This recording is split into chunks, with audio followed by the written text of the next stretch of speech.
Hi everyone, this is Polly from Polly's Pretties coming at you tonight to do a DIY. These are my yarn tassels. I've made a lot of these and sent them through friend mails and pocket letter swapping.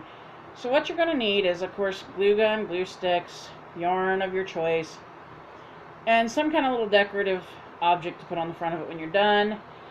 Here's how I started doing mine. It's a little piece of cardboard, and you can cut this from a cereal box or whatever. And it is 4.5 in height by 3.5 width. And I also use this for the yarn angels that I make. So tonight I'm using two colors of yarn. I'm using like a gold yellow and a bright green. And I'm going to start wrapping them at the top of my card here. And hopefully these balls will stay on the table for me. And you wrap it around as many times as you need to get the desired fluffiness, I guess, or thickness that you want for your tassel. Now remember, the more you wrap it with the thicker yarn, the thicker your tassel itself is going to be. So I don't really count. I just eyeball it and see what I like and what I don't, according to when I get across the piece of cardboard here. And of course my yarn wants to give me 50 fits right now because it's trying to roll off the tape. Ooh. And stick to my rings. Now, when I get to a certain point, if I see that there's some that's not really close together, I will scoot them closer on the cardboard, and you just pull it. You know, it's not going to hurt it. And that way you can wrap a little more.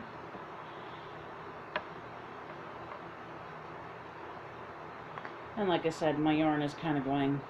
And as you can see here on the cardboard now, where I've been wrapping, it's getting to the point where it's a decent thickness. It's not what I'm looking for yet, but it's getting there. So I'm going to, whoopsie, not do that. So I'm going to wrap a little bit more yarn around here. Like I said, I kind of like thicker tassels. I don't know, I just think they look better. Okay, I think we're getting to about where we need to be now.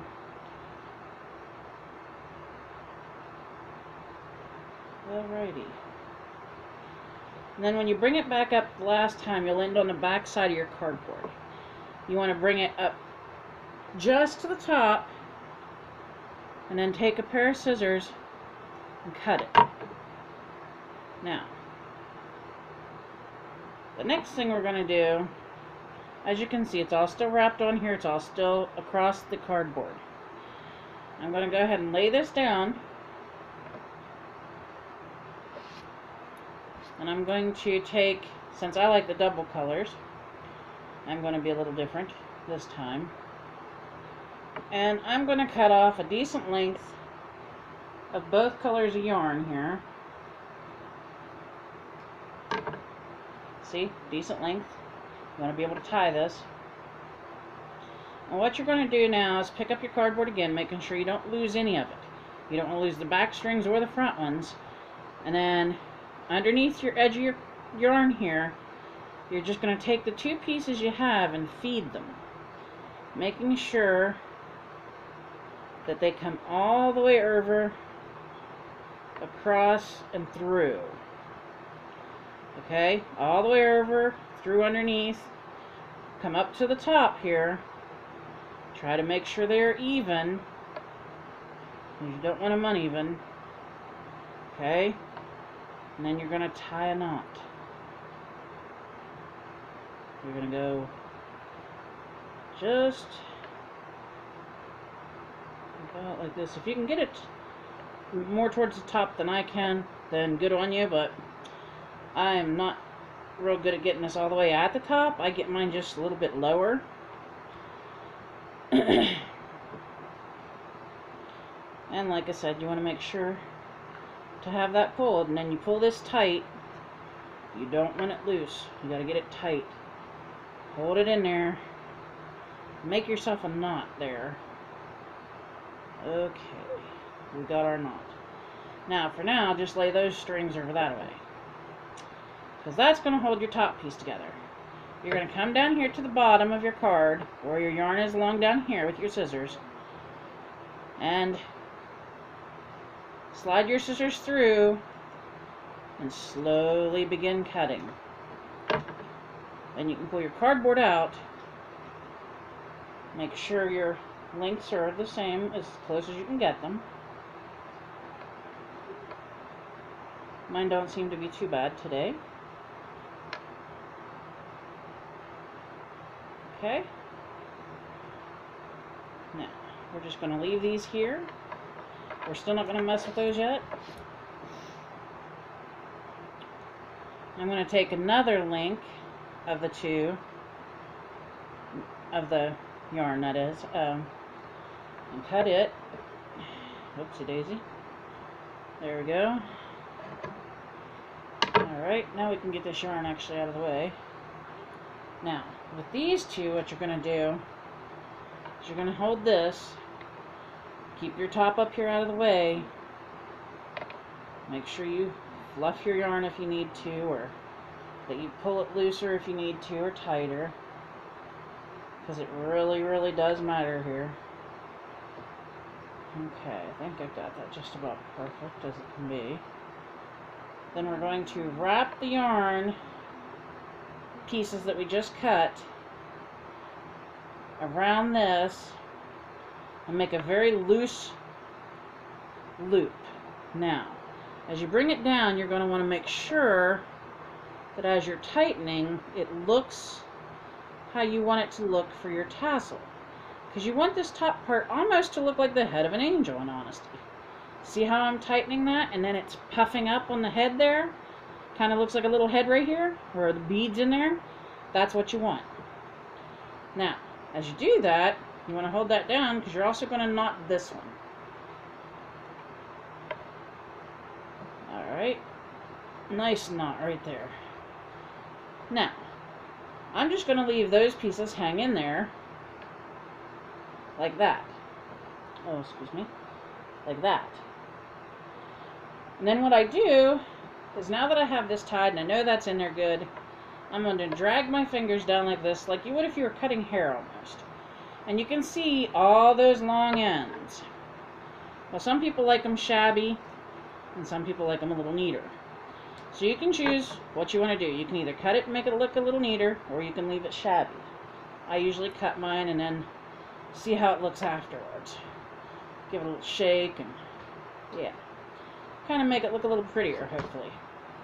Now, remembering where your front is here, remember I said you wanted a little decorative something to put on there. A button, a flower, just something to kind of keep the pretty, so to speak. Now, let me see what I got in my box today that I can find that I'd like to use. I think I'll use that. I think that might work, actually.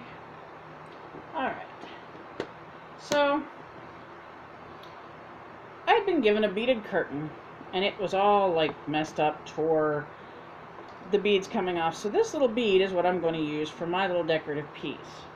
And if you look, it looks kind of like a little not flower, like a little, sorry, this is a new camera here on my other, on my tablet. It looks like a little leaf, and then 3 little beads hanging down. And I thought that would be kind of pretty.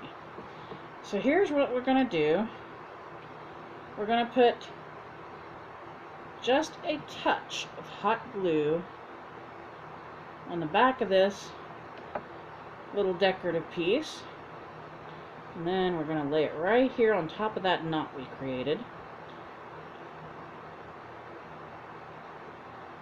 I'm going to give it a little bit of a 7 count there, and then here we go. We have our little tassel, and we have our little cute decorative piece on there to show it off.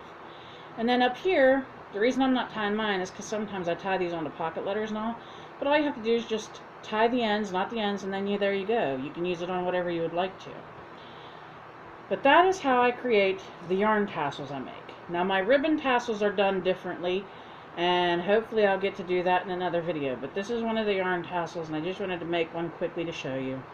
And especially with dual colors instead of just all single colored, so that you can see that it is two-tone. Hopefully this will help some of you out there who have asked me about the yarn tassels. And hopefully you enjoyed the video. If you did, please like, comment, share, and subscribe. Let your friends know that I'm doing the DIYs now, and I hope to put at least a couple DIYs a week up. And hopefully they'll be interesting enough to keep you guys coming back. I hope you're having a great Monday, and we'll see you next time. Bye.